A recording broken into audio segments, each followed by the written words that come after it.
Old Gods of Appalachia is a horror anthology podcast, and therefore may contain material not suitable for all audiences.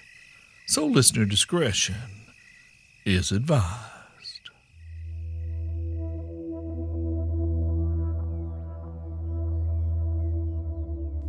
Vince Albright, please call me Vince, was very good at his job.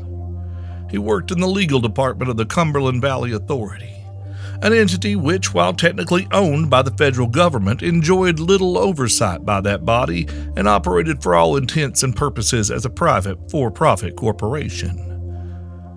It had originally been established in the 1930s as a means of lifting Appalachia's great unwashed up from poverty through the transformative power of work.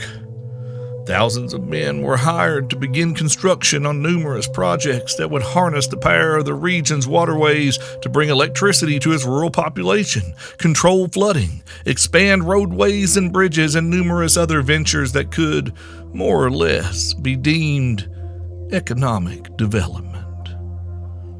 If the realization of those ventures required the displacement of equal numbers of the area's residents, well, that was simply the price of progress, friend. Vince had not come from Appalachia. He had been born and bred amidst the hustle and bustle of the great city of Chicago, a far cry from the picturesque backwater where he eventually found employment. The middle son of a middle-class family in a sleepy neighborhood where nothing of much interest had ever happened, Vince had earned average grades in school, good enough to ensure his entry into a decent college where he earned a law degree. He managed to pass the bar exam on his third try, after which he had found himself at something of a loss. Vince had anticipated joining his grandfather's law firm once he finally managed to obtain his license to practice, but as luck would have it, the old man passed away the day before he received the letter notifying him he would now be eligible to be admitted to the Illinois State Bar. His grandfather's legal partners would be taking over the practice, and there was no position waiting for young Vince to simply walk into. Frustrated at this unexpected misfortune, but certain he would have no trouble finding work elsewhere, Vince assembled a resume and began applying with other firms. As it turns out, however, a city the size of Chicago has no shortage of fresh-faced, eager young law school graduates looking for work, many of whom possessed far more impressive credentials than Vincent Albright. While his transcripts were adequate, he hadn't been an honored student, and while the school he attended was respectable, it was far from Ivy League. His older brother advised him to apply to work for the county, perhaps with the district attorney or in the public defender's office. What about legal aid? His youngest sister suggested. Those folks were always looking for competent lawyers to assist the less fortunate. Vince had nodded and acknowledged that he had not yet explored those options, though privately he scoffed at the idea. He was young, but he wasn't stupid. The real money was in private practice, and that's what interested Vince. Money, position, power. His family just didn't get it. They never understood him, never bothered to try, truth be told. His older brother was their pride and joy, the heir and namesake destined to carry on the family line, and his younger sister was the apple of his father's eye, beautiful, charming, and funny, destined to make a good match and raise adorable grandchildren for his parents to spoil. Vince was little more than an afterthought, he had often mused bitterly. The spare conceived in case some tragedy should befall his elder brother. A year after Vince passed the bar exam, his father retired and his parents announced their plans to sell the family home and use the proceeds to move to a warmer climate, somewhere down south where the weather would be kinder to their joints in their old age. Vince, who was still living at home at the time, was at first flabbergasted. Did they plan to simply throw him out on the street? Their own son? Banished from the only home he'd ever known? His parents had exchanged a look, and then his mother suggested gently that perhaps a change of scenery would do him some good. He should come with them, try looking for work elsewhere. In truth, Vince had been furious. But with no job and nowhere else to go once the house sold, he felt he had little choice in the matter, so he reluctantly agreed. He packed his meager possessions into the moving van his father had hired and rode in sullen silence most of the way to Tennessee in the back of his mother's station wagon. Had he known what awaited him at the end of the road, it would have been a very different journey, one of anticipation, even, dare he say it, joy. For not long after the family's relocation, Vincent Albright would be hired by the Cumberland Valley Authority, and all his dreams would come true.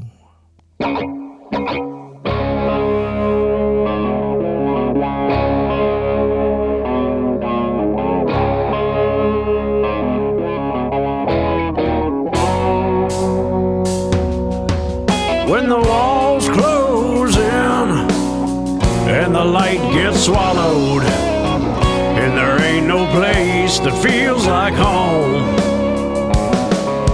the ones you love turn into strangers, and you cast your eyes through the winding road. Keep your foot on the gas, your eyes straight forward, clear your heart and mind.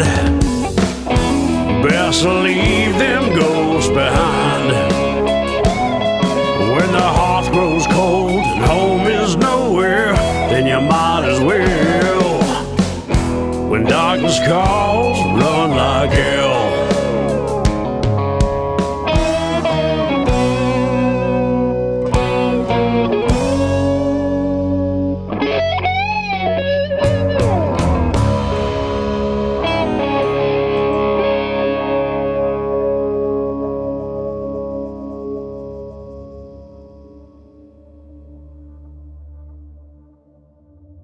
It was his father who saw the notice in the local newspaper regarding openings in the legal department of the CVA not long after Vince had successfully been admitted to the bar in their new state. Vince had been more than a bit skeptical. "I told you, Dad. I have no interest in working for the government." "I know that, Vincent, but this isn't criminal law. The notice says the work involves drafting legal contracts, which seem more in line with what you want to do. Might be a way for you to get your foot in the door, add something solid to your resume." If his father's tone was clear, the look in his eye was unmistakable. It was time for Vince to resume his search for employment in earnest. He would not be afforded much more time on the family teat, as it were. So he donned his best suit and presented himself at the historic building that housed the corporate headquarters of the Cumberland Valley Authority in downtown Knoxville, Tennessee. Vince's practiced smile and Midwestern accent did little to impress folks in the personnel office, but his law degree was enough to land him an entry-level position amongst the organization's legions of attorneys. Vince worked in acquisitions, a department that might be dubbed mergers and acquisitions in another sort of business. The term merger refers to the process of combining two entities in order to create something new. It implies a certain level of give and take, that each individual has a level of influence, if not necessarily equal influence on the outcome. The CVA did not merge. The CVA acquired. And it was his responsibility to obtain the land required for its various projects, hydroelectric dams, power plants, or its more specialized facilities, about which the legal team was encouraged not to ask too many questions, by any means necessary. Vince quickly learned that in central Appalachia, land was more than just acreage and mineral rights. The land came with people attached. People who had worked, scraped, and in some cases bled or even killed for it.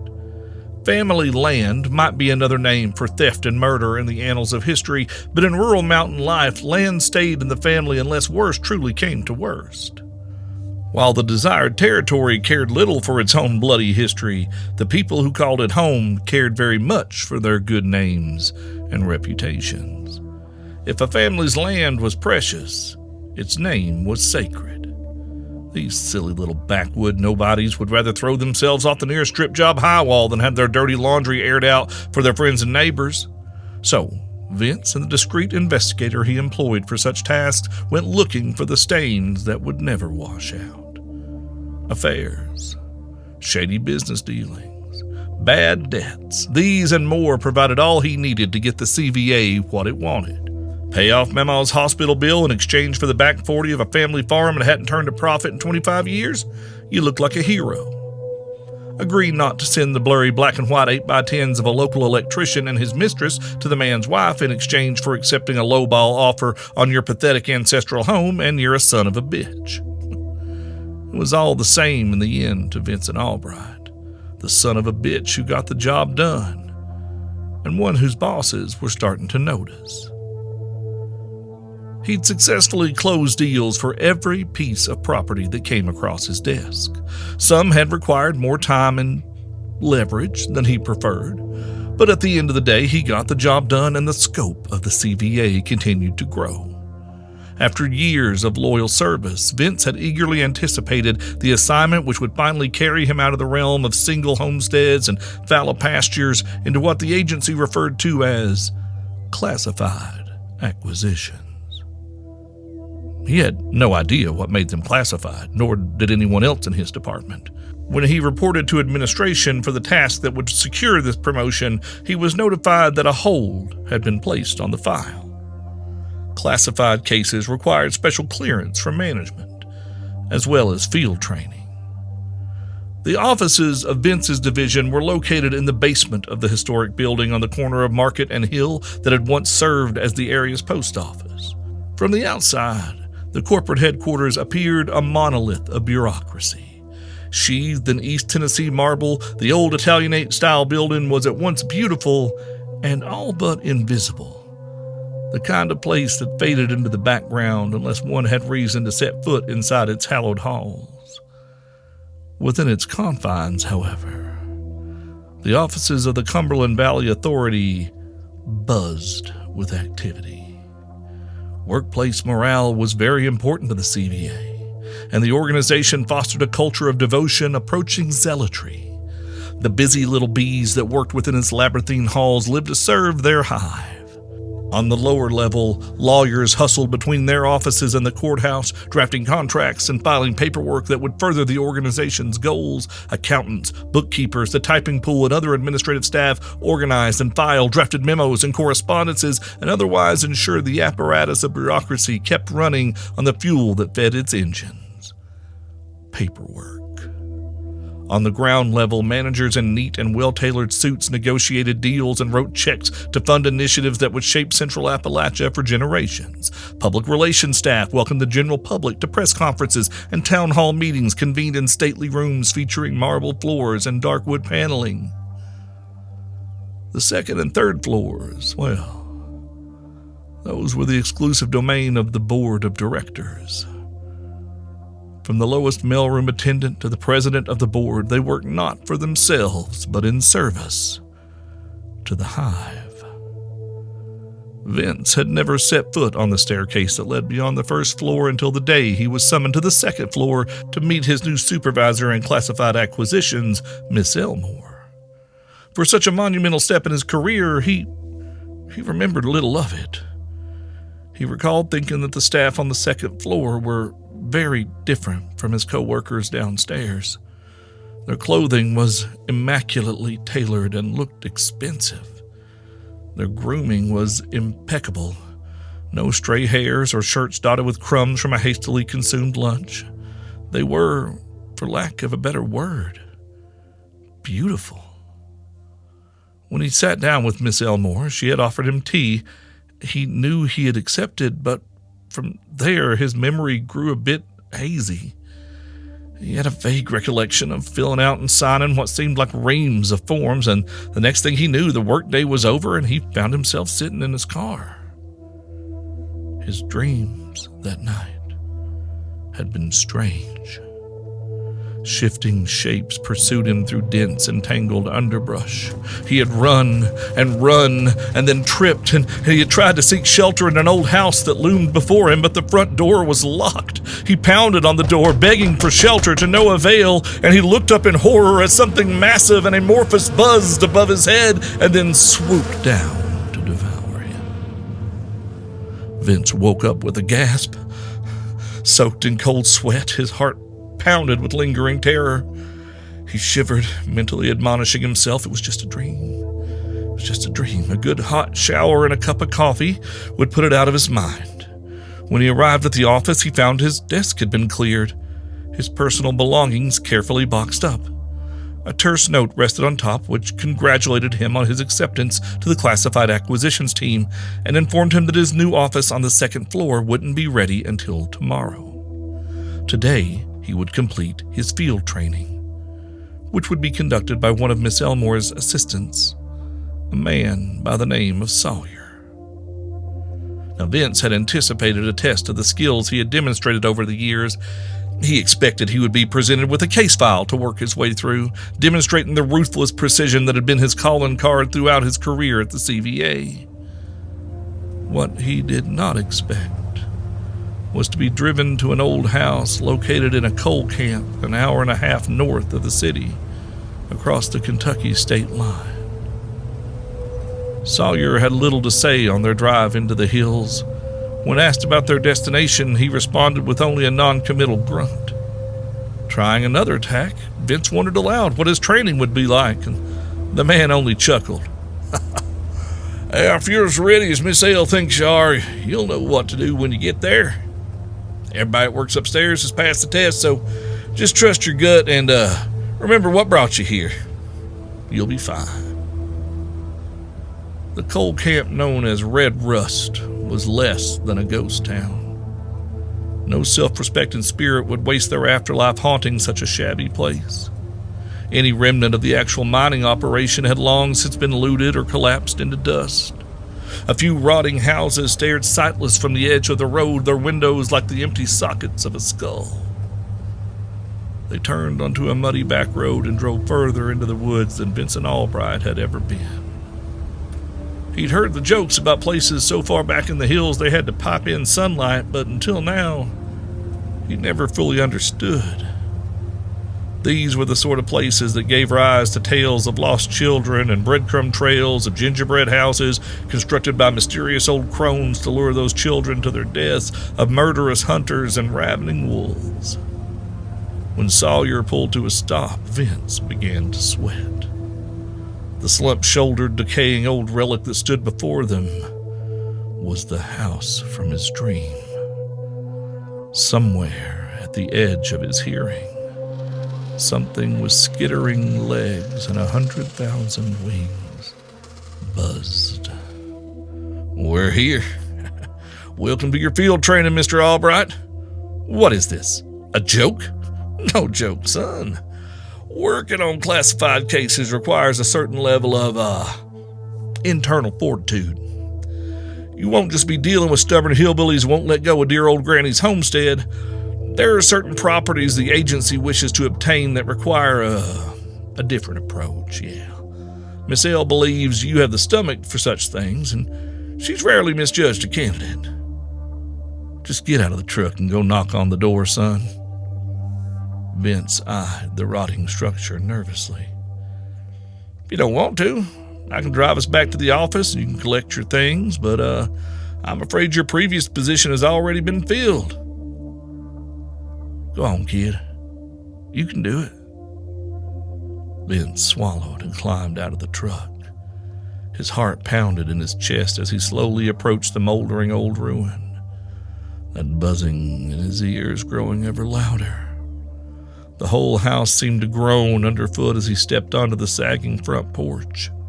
He glanced back at Sawyer, who had emerged from the truck to light a cigarette. He made a gentle shooing motion with his hands, clear message to get on with it.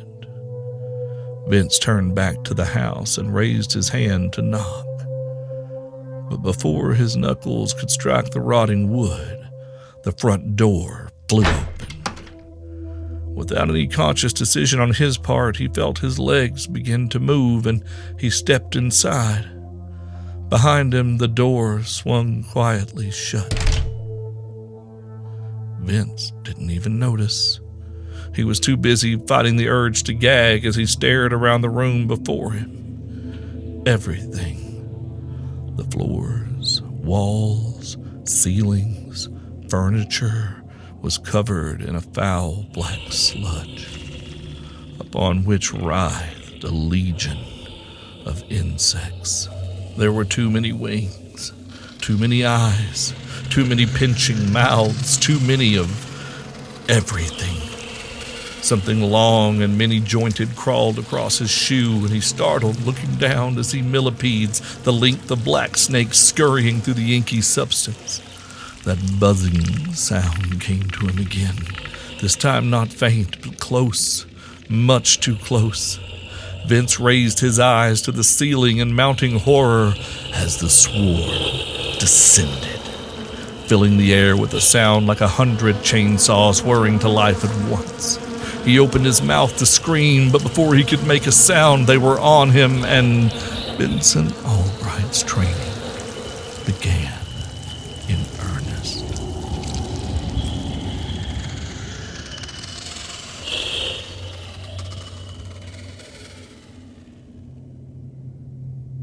Hours later, he emerged from the house to find Sawyer still waiting by the truck, smoking another cigarette.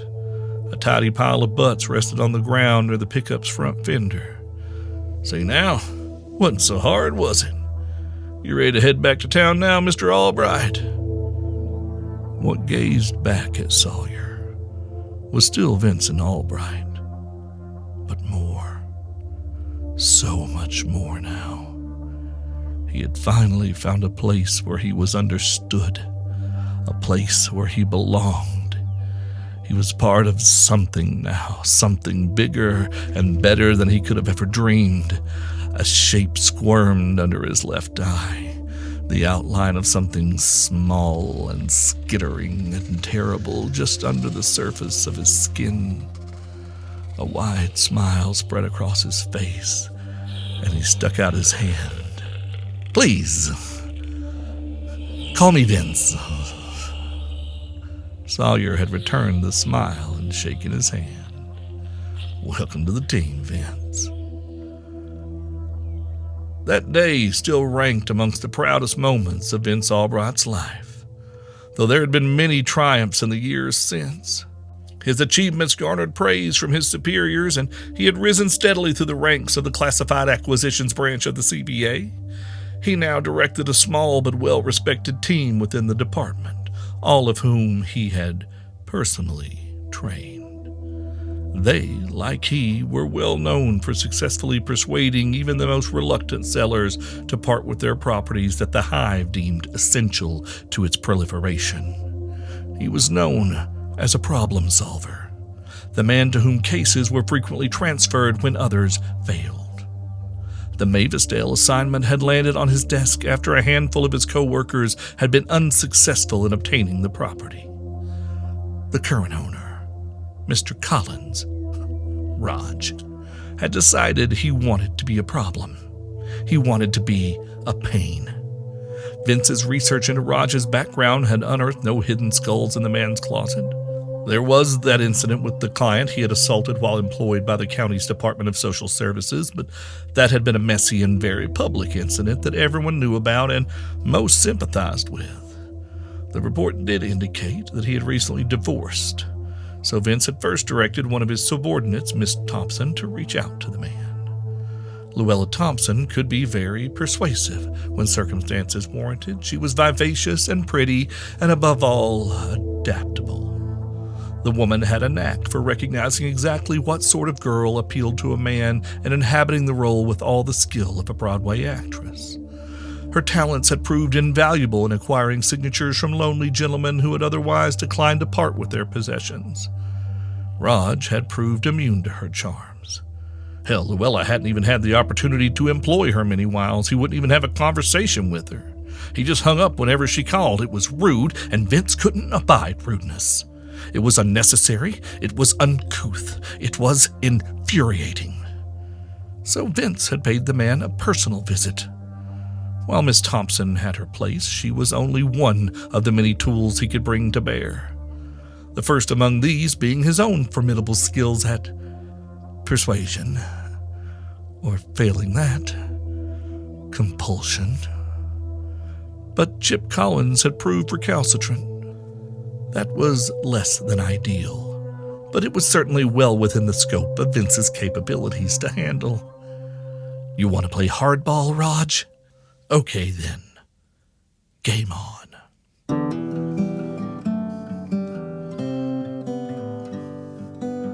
Well, hey there, family. I know y'all love to speculate, but bet you weren't expecting that one, were you?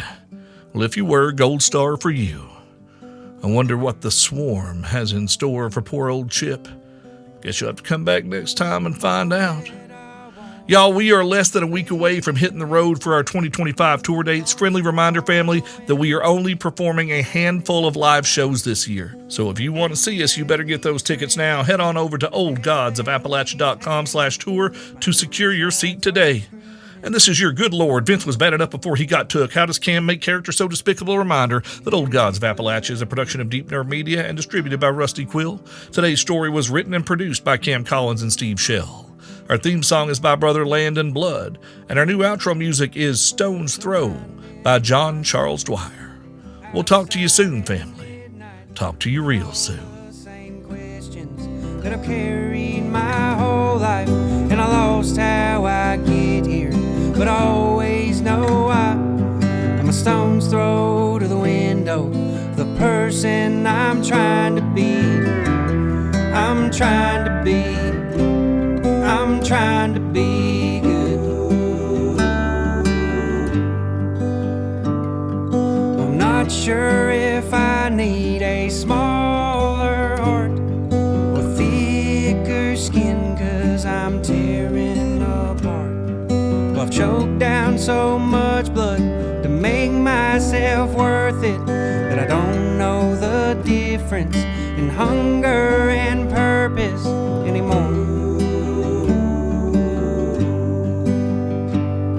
So I'm finding myself outside at midnight with all the same questions that I've carried my whole life, and I lost how I get here, but I always know I'm a stone's throw to the window, the person I'm trying to be.